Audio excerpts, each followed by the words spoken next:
சமூக வலைத்தளங்களில் பரவி வரும் செய்திகளை வழங்குவதற்காக அகமது காத்திருக்கிறார். நன்றி அனிதா. இன்னைக்கு சமூக வலைதளங்களில் பல அரசியல் செய்திகள் தான் முன்னிலை வகிச்சிருக்குன்னு சொல்லலாம். அதில் முதல் செய்தி என்னன்னு பார்த்தீங்கன்னா, மோடி அவர்களுடைய US சுற்றுப்பயணத்தை பற்றி தான். அந்த சுற்றுப்பயணம் ஆரம்பித்ததுலேருந்து நிறைய செய்திகள் நமக்கு வந்துட்டே இருந்தது. அதுலேயும் சர்ச்சைக்குள்ளான செய்திகள் நிறைய வந்துட்டே இருந்தது.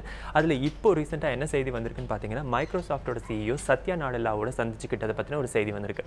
அதில் மோடி அவர்களும் சத்யா நாடெல்லாவும் கை குலுக்கிட்டு இருக்கும்போது, கை குலுக்கி முடிச்சதுக்கப்புறம் சத்யா நாடெல்லா தன்னோட கையை தொடச்சிக்கிட்ட மாதிரியான ஒரு வீடியோ வெளியாயிருக்கு. ஸோ இது அவர் அவமானப்படுத்துகிற மாதிரியான ஒரு செயலாக இருக்குமோ அப்படின்ற மாதிரி நிறைய பேர் சொல்லிட்டு இருக்காங்க. ஸோ அந்த வீடியோவை இப்போ நீங்கள் பார்க்கலாம்.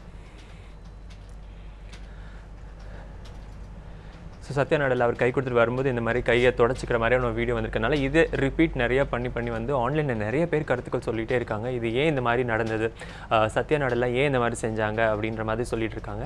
அண்ட் இதுக்கு ஆதரவு தெரிவிக்கிற மாதிரியும் நிறைய பேர் சொல்லியிருக்காங்க. அதாவது சில செய்கைகள் பார்த்தீங்கன்னா ரொம்ப இயற்கையாகவே நம்ம செய்வோம். யாருக்கா கை கொடுத்துட்டு கையை தொடச்சிக்கிற மாதிரியான ஒரு செய்கைகள் ரொம்ப இயற்கையாக சிலருக்கு இருக்கும். அந்த மாதிரியான ஒரு விஷயமா கூட இது இருக்கலாம். இதை ஏன் பெரிதுபடுத்துகிறாங்க அப்படின்ற மாதிரி நிறைய பேர் சொல்லிட்டு இருக்காங்க.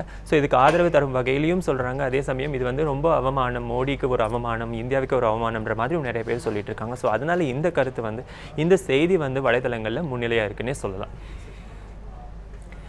இதற்கு அடுத்ததாக பார்த்தீங்கன்னா, இப்போ மாட்டு இறைச்சிக்கு அதிகப்படியான தடைகள் பெரும்பாலான இடத்துல விதிக்கப்பட்டு வரதுனால அதை பற்றின செய்திகள் நிறைய இடம்பெற ஆரம்பிச்சிருக்கு.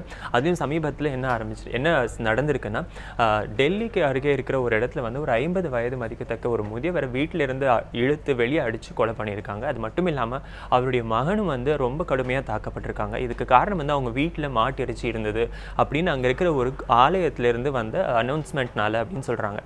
அதுக்கு அந்த மகள் இப்போ என்ன தெரிவிச்சிருக்காங்கன்னா, இப்போ எங்கள் வீட்டில் இருந்தது மாட்டிறைச்சி இல்லைன்றதை நான் நிரூபிச்சிட்டேன்னா என்னோட தந்தையை நீங்கள் உயிரோடு திருப்பி தர முடியுமா அப்படின்ற மாதிரி ஒரு கேள்வி எழுப்பியிருக்காங்க. ஸோ இதுக்கு நிறைய பேர் சொல்லிட்டு இருக்காங்க, இந்த மாதிரி ஒரு விஷயத்துக்காக ஒருத்தர் உயிர் போகிற அளவுக்கு மக்கள் நடந்துக்கணுமா, இல்லை அதுக்கேற்ற மாதிரி ஏன் இந்த மாதிரி மக்கள் நடந்துக்கிறாங்க, ஒரு மனிதாபிமானம்ன்ற இல்லையா அப்படின்ற மாதிரி கேள்வி எழுப்பியிருக்காங்க. ஸோ அந்த செய்தி வலைதளங்கள் அதிகமாக பரவிட்டு இருக்கு.